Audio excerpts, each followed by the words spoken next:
네, 기관의 눈입니다. 오늘도 공무원연금 CIO 이창은 자금운용단장님 스튜디오에 모셨습니다.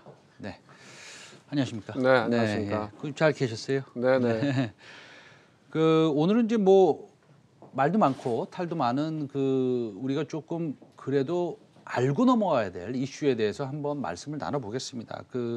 공매도, 그다음에 이제 게임스톱 얘기를 좀 해보겠는데요. 전 세계 증시까지 좀 출렁이게 만들었죠. 게임스톱이 어저께는 한 60% 정도 하락을 했는데요. 이 게임스톱이라는 주식을 떠나서 공매도에 대해서 반발로 이제 헤지 펀드하고 개인들이 막 이렇게 뭐라 그럴까요? 경쟁을 좀 하려고 그러는 것 같은데 이거 어떻게 보십니까? 예, 우선 이제 이 공매도 이야기를 하면 되게 조심스럽더라고요. 네. 워낙 개인들이 워낙 반대하는 분들이 많아서 그래서 근데 조금 객관적으로 한번 말씀을 드리는 것도 괜찮겠다. 아, 물론이죠. 예.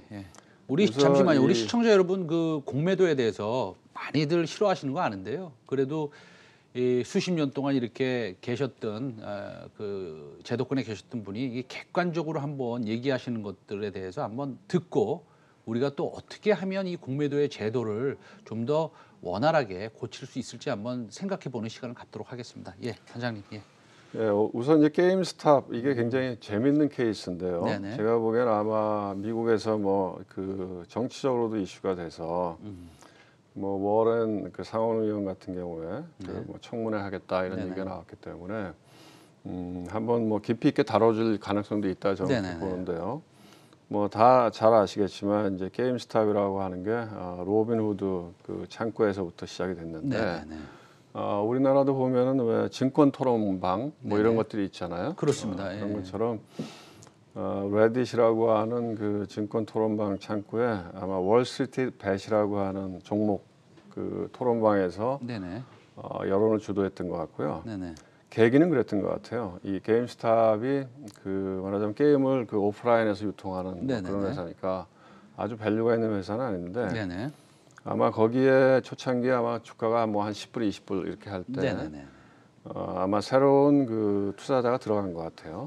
그러니까 이제 좀 방송에서 말씀드리긴 뭐하지만 닉네임이 디퍼킹 밸류라고 하는 친구가 이 주식을 산 것 같아요. 사고서는 자기가 분석을 해서 올려서 구조적인 변화가 있을 것 같으니까 주가가 싸다. 그래서 이게 한 40불 이렇게 올라갔던 것 같고 또 이제 우리가 잘 아는 영화 빅숏이라고 있었잖아요. 빅숏으로 돈을 번 헤지펀드에서도 아마 이 주식을 샀던 것 같아요. 그러면서 이제 주가가 많이 올라가니까 이 주식 자체가 이제 약간 시장의 어떤 이슈가 된 거죠. 근데 이제 멜빈 캐피탈 이런 회사 같은 프라이빗 에쿼티 사모펀드 이런 헤지 펀드들이 이 주식이 이제 과도하게 올랐다 해서 공매도를 한 겁니다.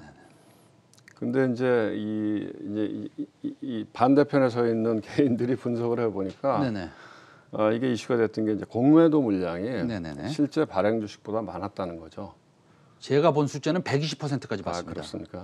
그래서 이게 왜냐하면은 우리나라는 그게 허용이 안 되는데 우리는 다 공매도라고 하는 게 차입 공매도밖에 안 되는데 미국 같은 경우에는 그냥 공매도가 돼요. 숏세일이. 그러니까 이 사람들이 뭐라고 생각했냐면 이 발행 물량보다 더 많은 주식을 공매도 했으니까 이거는 말이 안 된다. 제도적인 문제도 있고 그다음에 이건 거꾸로 얘기하면 올리기만 하면 물건이 없는 거죠. 그렇죠. 사람들이 이렇게 생각한 거죠. 그러니까 이제 들어 올린 거죠. 그래서 그게 한 20불, 40불 하던 주가가 480불까지 올라갔던 거죠. 그랬다가 최근에 다시 이제 90불로 이렇게 내려앉았는데 어쨌든 이 안에 많은 이야기들이 있어요. 시장에 여러 가지 뭐랄까 부조리한 부분들 이런 것들이 다 묻어 있는데 어쨌든 이제 로빈후드에서 이거를 매수를 중지했던 거는 그냥 중지한 건 아니고 클리어링 하우스죠.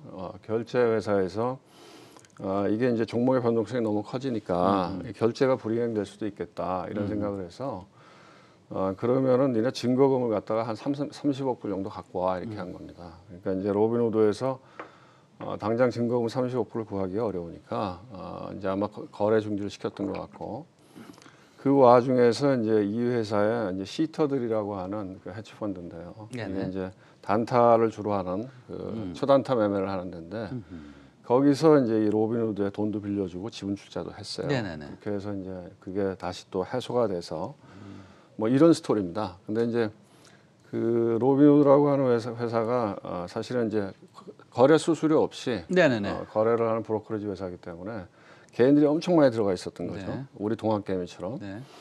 그러면 이제 이 회사는 뭐를 먹고 사냐 그러면 데이터 판매 같은 거가 주 수익원인데 시터들이라고 하는 회사가 초단타 매매하는 거니까 그런 데이터가 흘러 들어가지 않았겠느냐. 뭐 이런 여러 가지 복잡한 스토리들이 많이 묻어갖고 발생한 문제고 결론적으로 얘기하면은 지금 어제 종가가 90불이니까 뇌동매매로 따라갔던 많은 개인들은 엄청난 피해를 봤다고 봐요. 그렇죠. 480불에서 90불이니까. 그렇습니다. 그래서 공매도가 얼마나 위험하고 무서운 건지, 그 다음에 또 공매도라고 하는 게 꼭 개인들한테 유리한 건지 아닌 건지 여러 가지를 보여주는 케이스가 됩니다. 알겠습니다. 그러면은 그 뭐 단적으로요.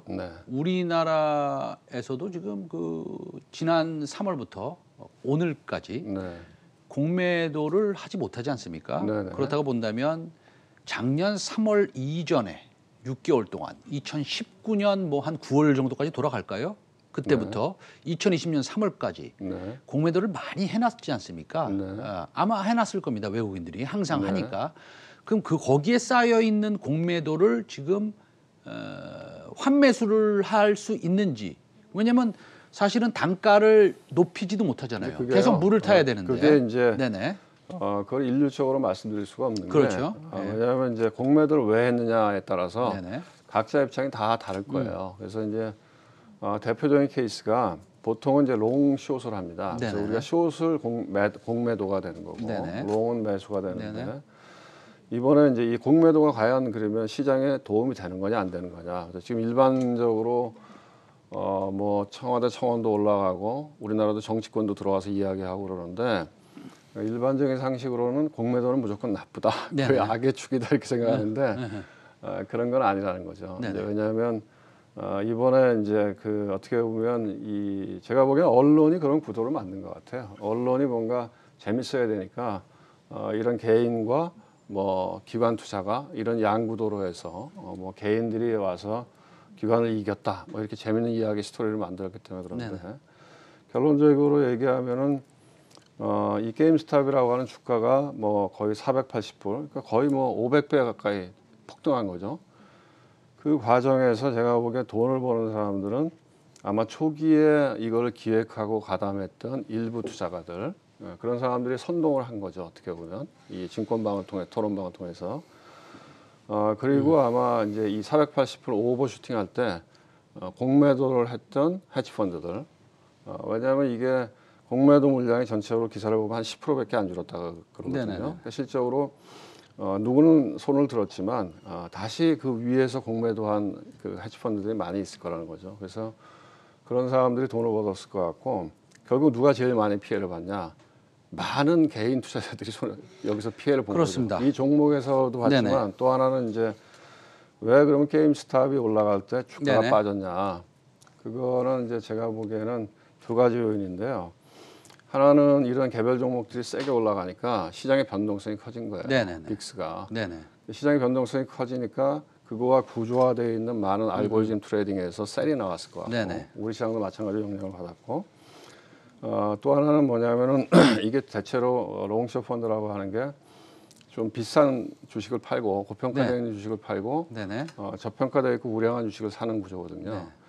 근데 이제 헤지펀드들이 이게 너무 많이 올라가서 손을 들게 되면 어떤 현상이 발생하냐면 얘도 팔지만 얘를 이제 공매도했던 걸 다시 매수해서 손을 들지만 거꾸로 매수했던 좋은 종목들은 또 시장에 갖다 팔 수밖에 없거든요. 그래서 지난 며칠간 시장이 엄청나게 흔들린 거고 결과적으로 놓고 보면 이 게임스탑이라고 하는 주식에서 뭐 헤지펀드들 이긴 것 같이 보이지만 실제 가장 큰 피해자는 제가 보기엔 시장에 참여한 많은 투자자들이다 이런 생각이 들어요. 알겠습니다.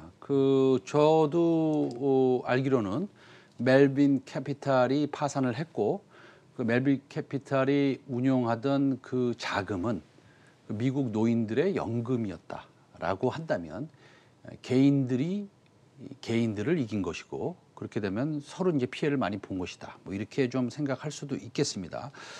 그 마지막 질문일 것 같은데요. 시간이 좀 그래서요.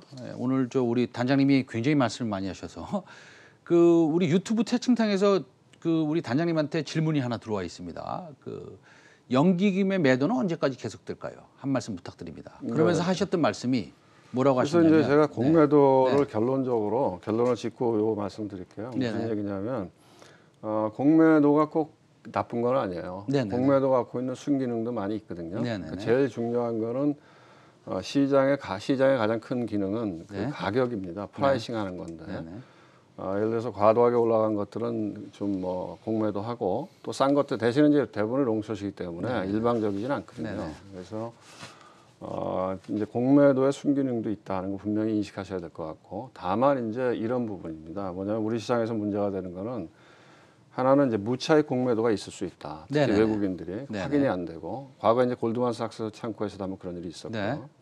그래서 지금 이제 제도의 보완은 무차익 공매도가 없도록 하자 하는 게 1번이고요. 두 번째로는 공시를 하면 됩니다. 공시를 많이 해서 시장에서 투명하게 공매도가 거래될 수 있도록 하면 되고요. 제가 조금 위험하게 생각하는 거는 개인들이 기울어진 운동장이기 때문에 개인들한테도 공매도를 허용해야 된다 이렇게 이야기하는데 이거는 굉장히 다루기가 어렵고 전문가 시장이거든요. 왜냐하면 우리가 주식을 사면 올라가는 거는 무한대지만 주식을 팔면 맥스가 그 회사가 부도가 나면 100%를 벌지만 거꾸로 가면 무한대로 터지는 거거든요. 그렇죠.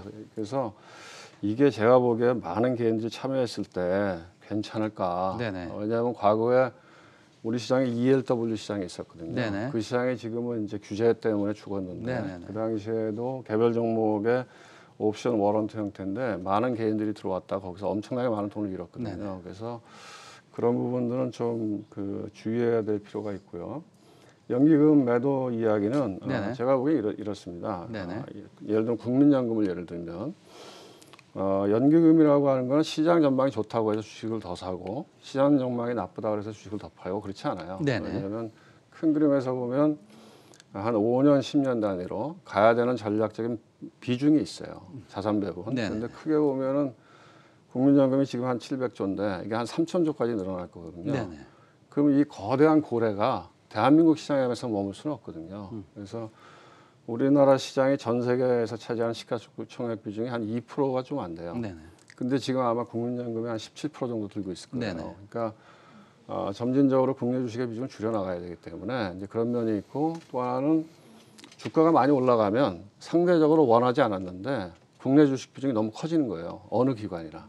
그렇게 되면은 그 비중을 전략적인 비중 안으로 집어넣어야 되기 때문에 자동적으로 약간 보면 기계적으로 파는 부분이 있기 때문에 그렇다. 이제 이렇게 이해하시면 될 것 같아요. 알겠습니다. 오늘 지금까지 이창훈 전 공무원연금 자본운용 단장님과 얘기 나눴습니다. 감사합니다. 네, 고맙습니다.